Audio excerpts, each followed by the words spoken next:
COVID hit and I thought, oh, 2020 is bad. And then 2021, I was informed I was getting a divorce on Super Bowl Sunday.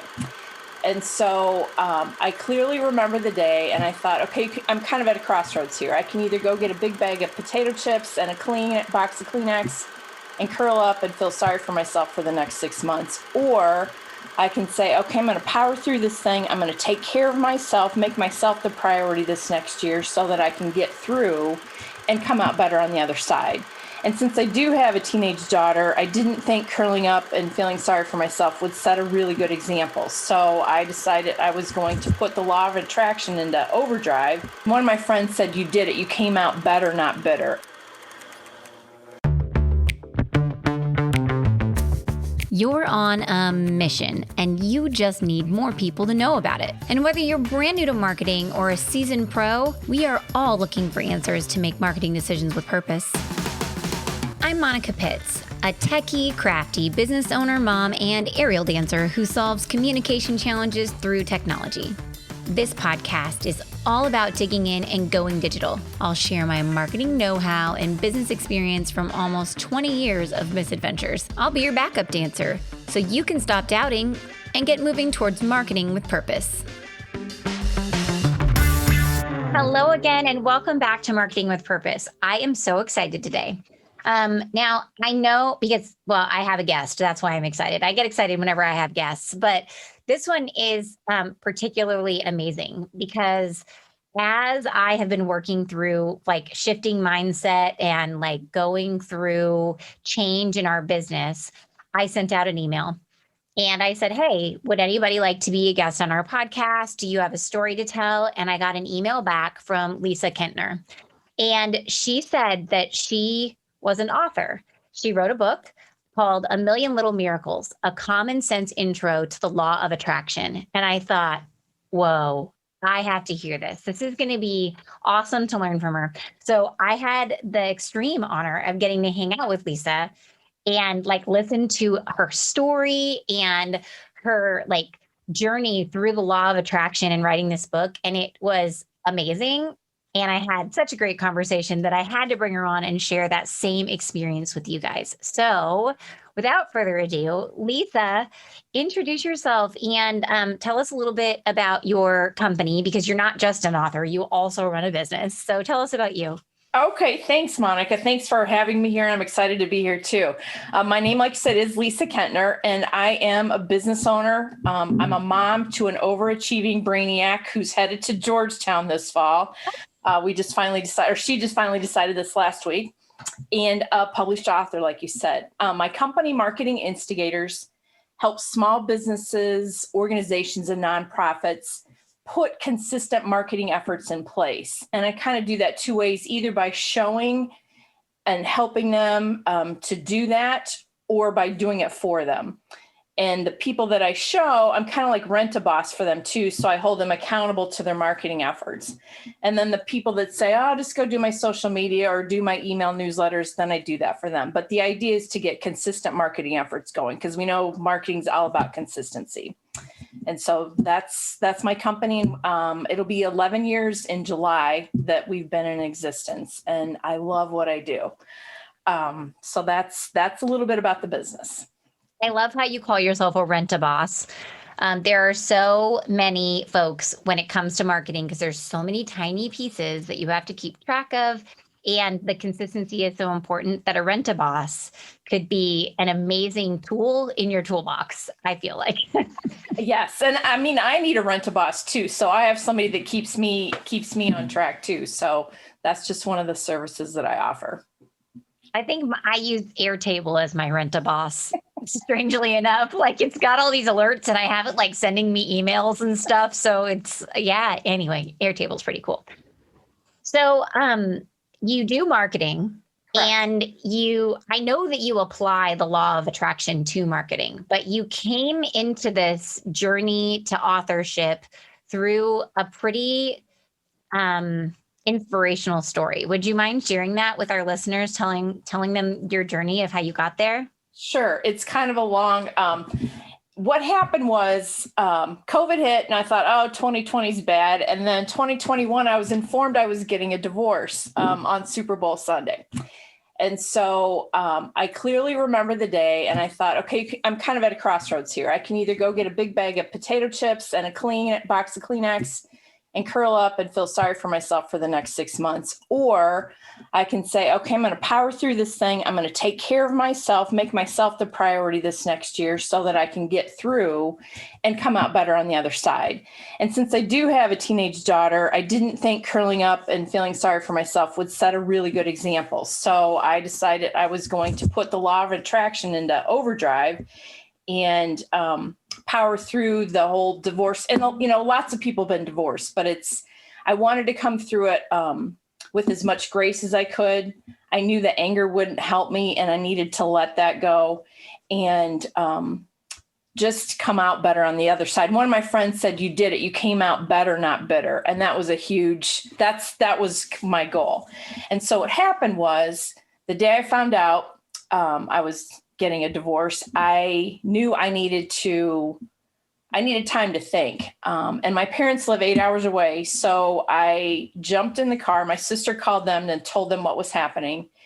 And when I jumped in the car, I put in a book on tape. Again, I knew I was familiar with law of attraction. I'd been reading about it, but I was like, whoa, you're going to have to really focus here. So I put on the closest one I could find, and it was by Vanessa Walker about finding joy even during difficult circumstances. The book's actually called Make Room for Joy, Choose Hope and Cultivate Joy in the Middle of Life's Most Complicated Seasons. And I thought, well, this is pretty complicated right now. So I listened to it, and it was just about during the bad stuff, good things will happen. And so I thought, okay, what's going to be good that's going to happen? And I thought, well, I won't have to worry about what's wrong. I know now what's wrong. And a couple other things. And the big one, and it sounds absolutely crazy, but I thought I'm going to buy the prettiest bedspread I can find when I'm divorced, because he always wanted input, and it was always beige and geometric and boring. And I wanted big, bold colors on a bedspread. So I focused a long part of that drive on the bedspread. I think it was just to keep me from going a little crazy. And so I kept picturing the bedspread and how it would make me feel and how fun it would be to come in and see this really bright, pretty bedspread. So I get to my mom's house, 8 hours later, and I go in and she's upset, but I said, you know what, there'll be good things that come of this. And she's like, what? And I said, well, I won't have to wonder what's wrong now.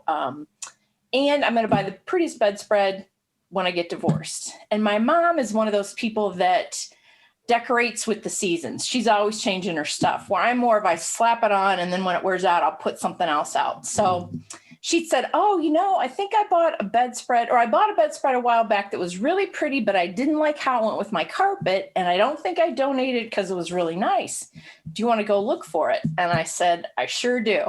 So off we go to look for the bedspread in her really big walk-in closet. And about the fourth bag in, we find this beautiful bedspread. And it was prettier than I imagined. It's these big, huge flowers that look like they're blowing in the wind. And it has purple, which is my favorite color, and a really pretty green and cream. And it was really soft. And I was like, oh, this is beautiful. And she said, do you want it? And I said, I sure do. And she said, okay, one condition. And I said, well, what's that? And she said, I want you to put it on the bed as soon as you get home. And so that's what I did. And during the whole divorce process, when I crawled into bed at night, it was like I was getting a big hug from my family. And that's the law of attraction. Some people say, oh, that was just a coincidence. And I was like, no, I focused on that bedspread. I wanted it. I kept my head right. And then, what are the chances my mom's got the perfect bedspread for me? So that's kind of what started the law of attraction, these little stories that kept happening to me. And I was having coffee about a month later with a friend of mine, and other little things had happened too.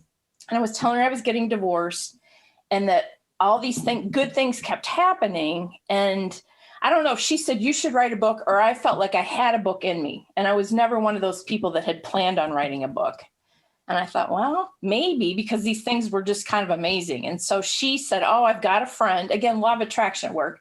She said, I've got a friend in Chicago who had gotten divorced and wrote a book and went through this program. You should talk to her. And I said, sure, why not? So she introduced us.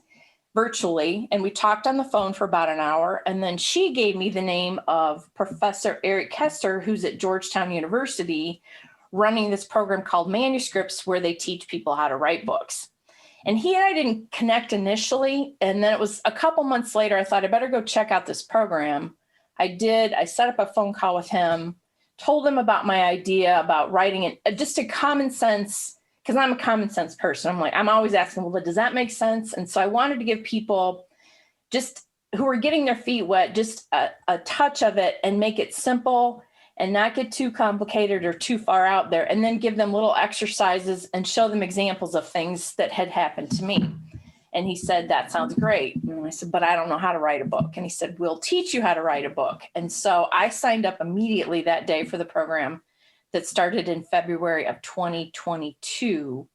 And I did it. I wrote a book and published it, and it's on Amazon. And so kind of a long about story, but it was all law of attraction, and that's how it happened.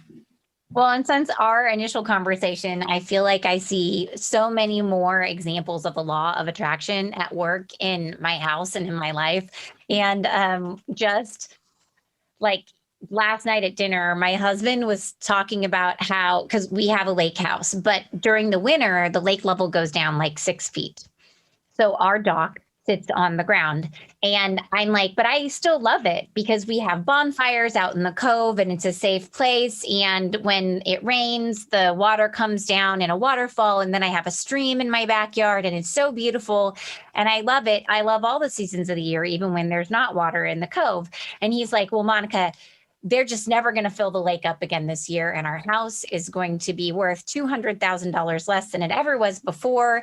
And we basically have a shack next to a stream. And I was like, do not manifest that. Like, don't do it. I don't know why you don't feel like they never fill up the lake until Memorial Day weekend.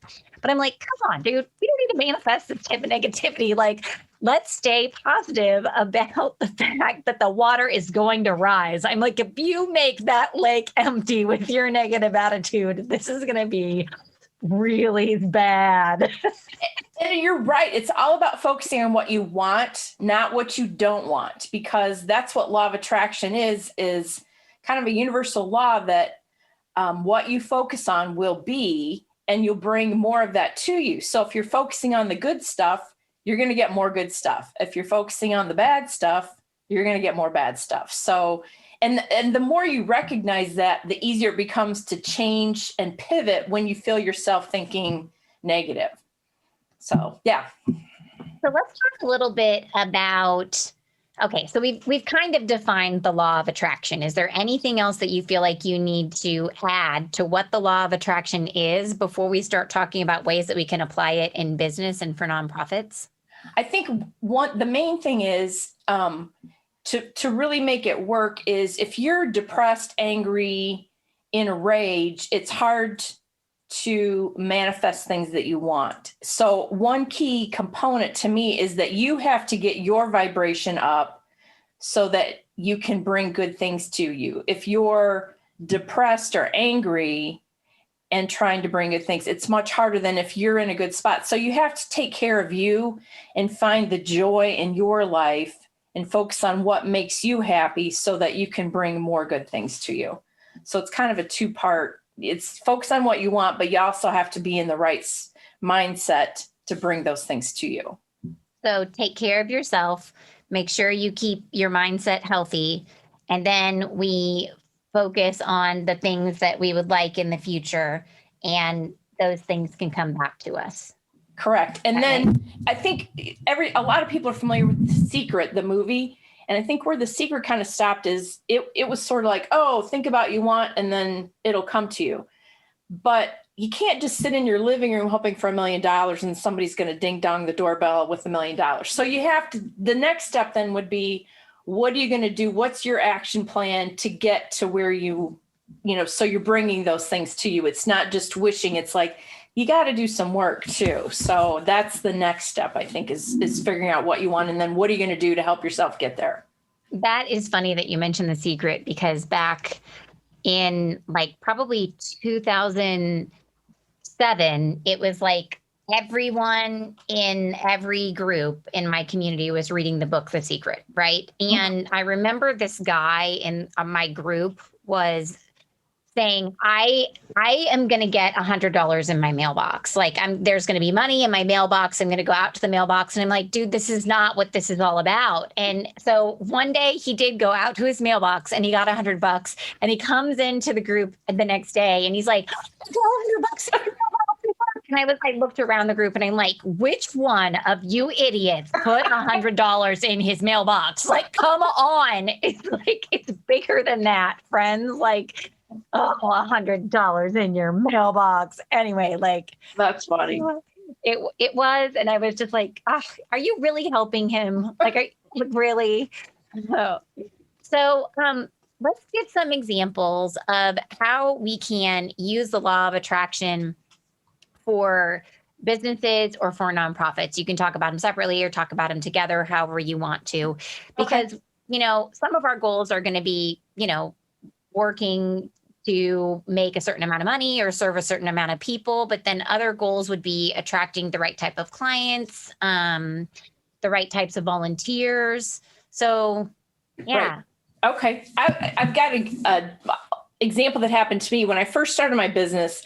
I had a client who was awful. Awful in her attitude, awful in what she expected. She didn't want to pay. I mean, she wore me out. And I thought, I don't know if I want to do this, if this is what I'm going to have every day. And so then I thought, wait a second, I'm going to focus on instead of complaining about this client, I'm going to focus on the type of client that I want. And so I took the time, and I spent a lot of time on it, and wrote down words to describe the type of client that I want. And so I had things on my list like I want business owners or organization directors that are smart. I want people that are appreciative, people that can make decisions, people that pay their bills, people that have a sense of humor. It's like, let's have fun while we do this. It's marketing's fun. So let's have somebody that gets it and can put a fun spin on it. And so I made this huge list of things that I wanted from my client, or the types of clients that I wanted. And since then, I have not had bad clients. I don't, and part of it is I screen up front, but part of it is really, I think I'm attracting the type of client that I want because I focused on what I want. And I took the time to write it down. And writing it down, your goals or types of clients, when you write things down, they're 42% more likely to happen. There's all kinds of studies out there. And so to me, that's a no-brainer. If we switch to goals, talking about goals for business, I have them write their goals down and they fight me on it, but I'm like, I don't care. I push them to do it and then I tell them, okay, 42% more likely to happen. Why wouldn't you take the time to write them down? And that's a little clue too. If they're not going to take the time, then it's probably not going to be a good fit for us to work together. And so I make them write their goals down and I focus on the specific, because a lot of times they'll say, I want to make more money than I did last year. And then I'll go, well, if you made $1 more than you did last year, would that be enough? Well, no. And I said, okay, then be specific and make it attainable, but with a stretch. You can't go too crazy or your mind can't, wrap itself around that, but make it where, okay, this is realistic. And then I'm going to push just a little bit higher, because I think we underestimate what we can actually accomplish if we focus on it. So that's another way we use law of attraction. And I don't tell my clients, hey, we're going to use law of attraction. Here's what we're going to do. And here's the activities I want them to do. And then we take those goals, when we talked about, you can't just write them down and hope they happen. Then we break them down into little daily goals and figure out, what do you have to do? Maybe it's only 2 new appointments a week. Well, that sounds way better than however many new clients a year. So then that's kind of the next step, is break it down. And then what are you going to do? What steps are you going to take to make that happen?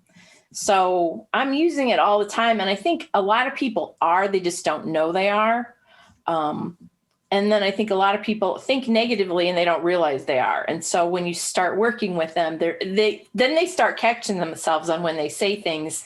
And that's fun too, because they'll say, well, if this happens, I'll say, no, when it happens. And then, so you just start talking to yourself differently, assuming that it's going to happen, or that even better is that it's already happened. So, and you be grateful for that. So you say, oh, I'm so glad my goals are met and I've got more money in my bank account than I need, and assume that the thing's already happened. It tells your subconscious that it has happened, and it makes it easier to actually happen, if that makes sense. Well, and they say that when you are trying to make a change, you literally have to change your identity, right? And so by saying those things like they're already happened, I know I did not say that in a grammatically correct fashion, but by saying those things inside your mind, like it's already happened, then you are allowing yourself to form this new identity over these new things and move forward in your life. And I love that with the client example that you gave, like you did the same thing that your friend was saying about your divorce, right? You were better, not bitter with Right. that client. And we all have crappy people that talk to. I mean, we just had a client email us the other day, and Stacy was like, I'm going to email him back and I'm going to blah, blah, blah. And I was like, nope, we're going to give him 2 sentences because that's all he deserves at this moment is 2 sentences. 1, if you would like to find another company, we'll give you everything that you need. And 2, would you like us to move forward with this work? And that is the whole conversation. That is all we're having, because we don't have to have those. Right. And we definitely had a point in May Create when I'd had my second child, and you know how, like, I swear the birth of each kid and the additional responsibility of it really changes your outlook on things. But I said, you know what?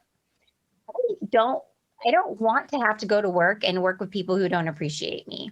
Mhm. That doesn't make sense to me. I'll give up. Like, for the first time in my life, I felt like I was giving up something to come to work. I gave up staying home with my children so I could go to this job.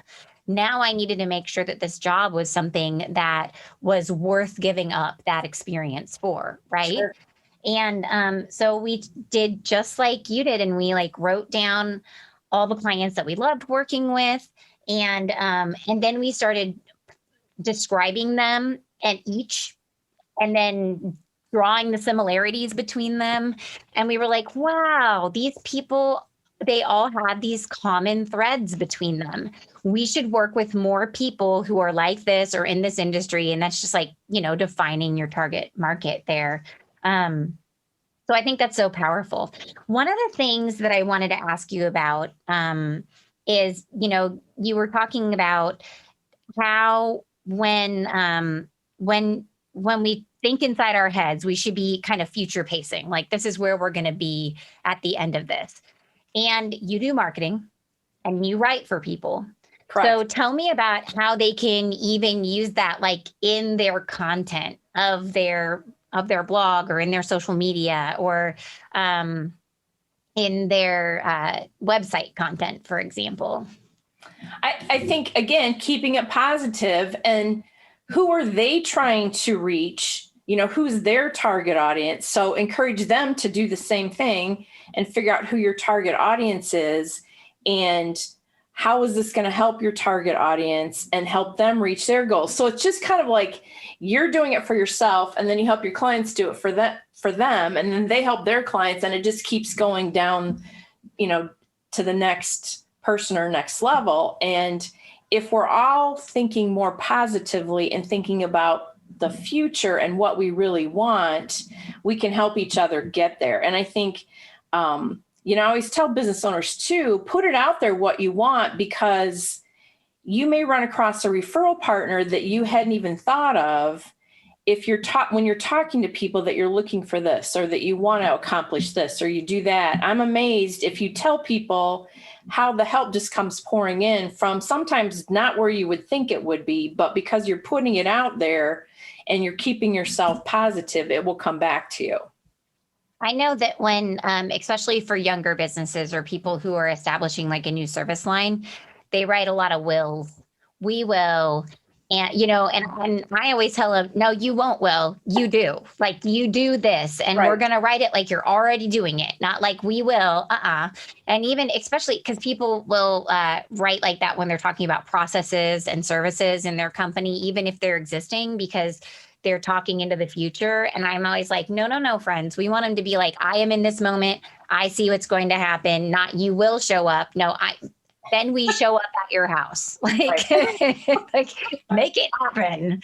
Right. Make it happen. And it's training your brain to think in that positive, that it's already happened. So that makes it much easier to happen then. You're kind of clearing the path so that it can come to you, or you can come to it, or it meets in the middle. Now, you have a lot of activities in your book that you probably experienced as you went through and wrote this book. And it sounds like you almost wrote it for yourself, which is exciting. But tell us about just one of those activities so people could get a taste of some of the things that they might experience. Sure. And actually one of the people that went through the class, like the year before I did, said, you write the book you need to read. And I think I really did. And I knew going through that process, I had to keep my head right. And there's things that you can do where if you're feeling, we all have those days where you're like, And so one of the quickest ways to raise your vibration and to kind of take the focus off poor me is to do a gratitude journal. And it doesn't have to be anything fancy. You can take your kid's leftover English notebook, put it by your bedstand, and then every night before I go to bed, I write down whatever I was grateful for that day. And it could be, the dog didn't have an accident today, or, the sun was shiny. It doesn't have to be, or I met this great person, or whatever it is, that because there's always something good that you can find in a day. And so when you start focusing on the good again, then you're going to get more good. And then you go to bed with your head in the right place. And if you really want to, again, put it into overdrive, do it in the morning too. Or in the morning, if you spend 17 seconds thinking about your happy place or what brings you joy, if it's your child or the ocean or the sun, before you think about, oh gosh, I got all these millions of things to do, take 17 seconds and do that. And it will change the trajectory of your day.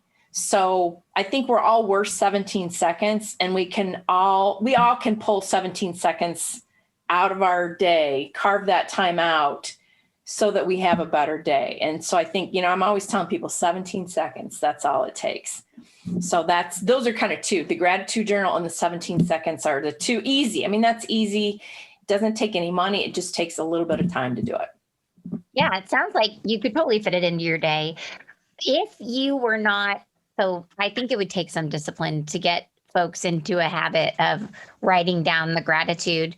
Do you think it would work as well if you just thought about it before you went to bed, give yourself an additional 17 seconds before bed, or had a conversation with your family about it at dinner? One of the things that when people are being real crotchety at our house at dinner, because, kids be hungry and they say mean things when they're hungry. Last night we got home and Ellis was just screaming in the kitchen, and I was so I went to the patio, and my husband's like, what's going on out here? And I'm like, I'm just avoiding the kitchen.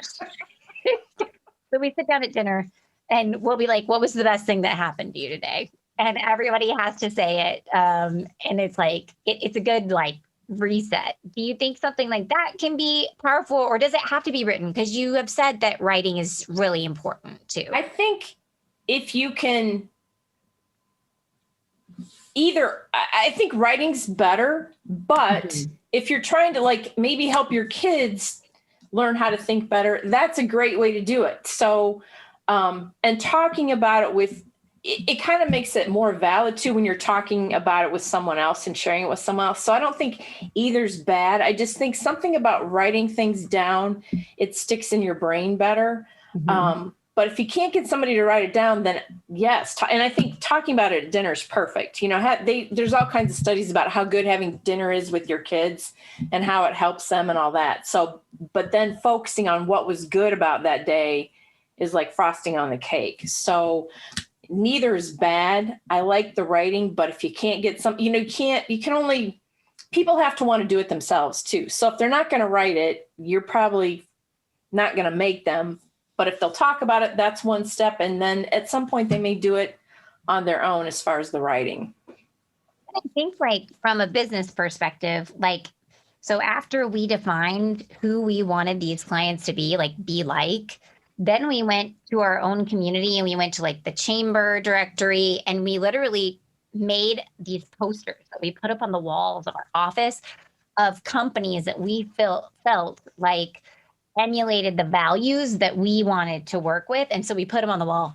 And what was crazy is within like a week, one of these companies had called us. And we were like, It's not crazy. That's law of attraction. And you guys were putting it, assuming it's already done, and putting it, I mean, that's like a perfect example. So it's not crazy. People will tell you it's crazy, but it's not. And it's not a coincidence. That's like law of attraction. That's it. And then the more you do that, the more signs you will recognize and the more it will happen to you too. So that, I mean, that's an awesome story. That's law of attraction full tilt. I mean, it really is. well, and it's just us. We didn't know it, but we were following your directions. We said, we're going to be better, not bitter. Like, let's figure out what we want out of this. And then we, broke it down into those smaller pieces, defining the clients, and then going so far as to making a list of the humans that we wanted to work with. And that's what you're saying. Like, you have to see it and then you have to do the homework so that way you can really see it.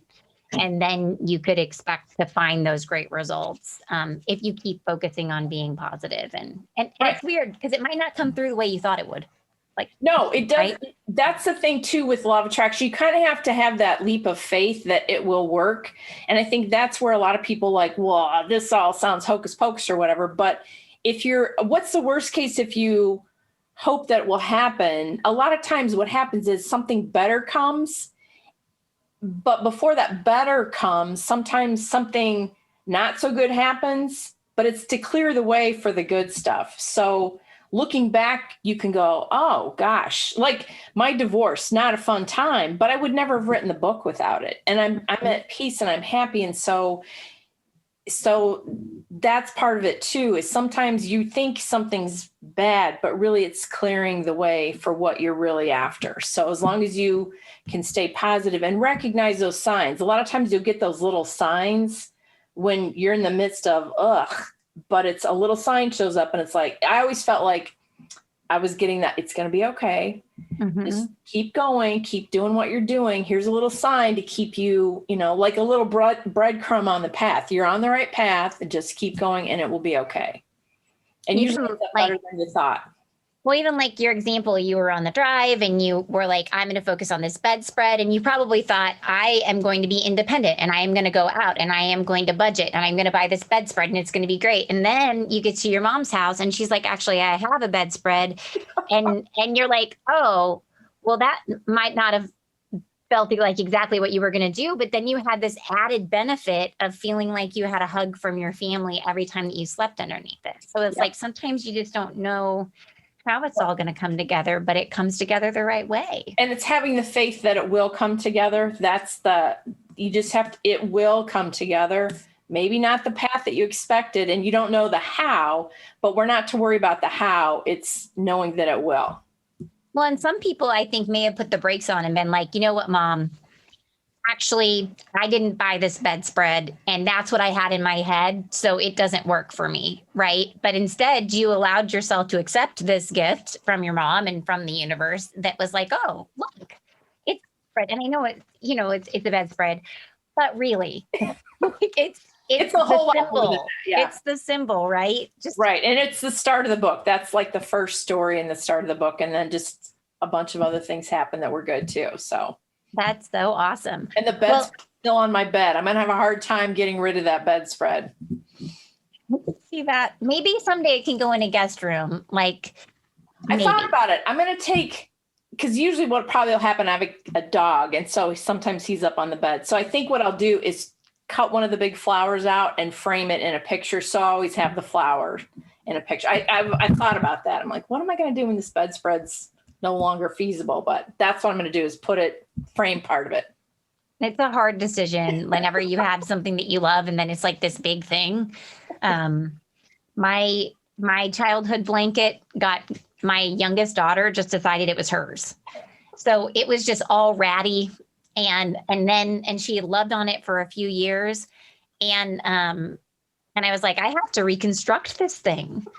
And my husband came downstairs into I call it my craft kitchen. So he came downstairs into the craft kitchen, and I've got a bottle of Jameson and a pair of scissors in my hand. And he's like, what is happening down here? Because he's looking at the blanket and looking at the scissors and looking at the booze, going, what's happening? And I'm like, freaking out. Childhood blanket.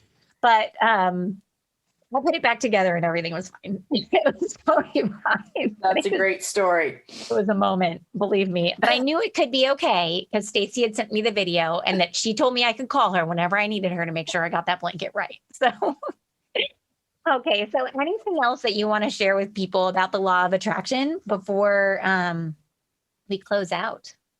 No, I think there's a lot of books and there's a lot of resources out there to learn about it. And really just focus on keeping yourself and your mind positive and doing the things that you love to do.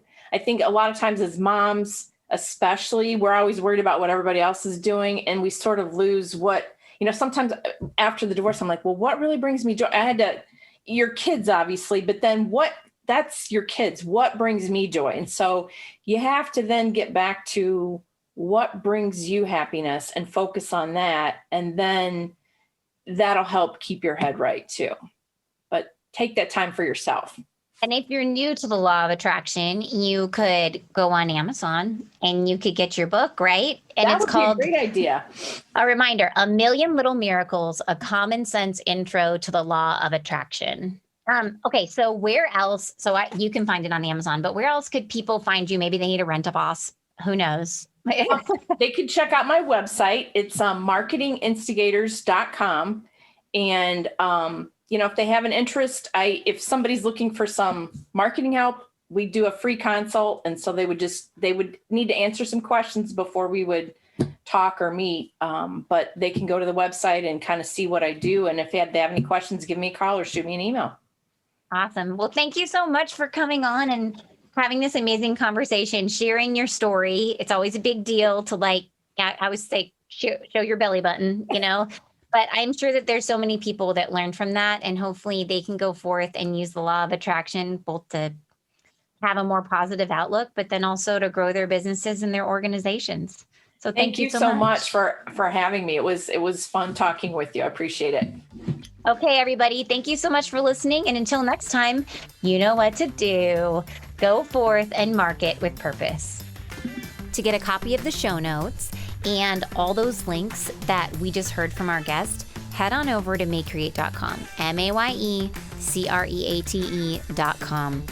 And of course, I had to tell you the things that all podcasters are supposed to tell you at the end of their episodes. Like, if you thought this was awesome, you could subscribe. And then I would get to tell you when I have new stuff for you to learn, and new episodes, and new people to meet, new stories to tell. Oh, and of course, I would really love it if you left a review. So head on over to mayecreate.com for those show notes, MAYECREATE.com, or maybe even contact my team about building that next website. We can do it for you, and we even have our Better Than DIY website program that teaches you to plan and build your own website. So head on over to mayecreate.com, MAYECREATE.com. I'll meet you over there.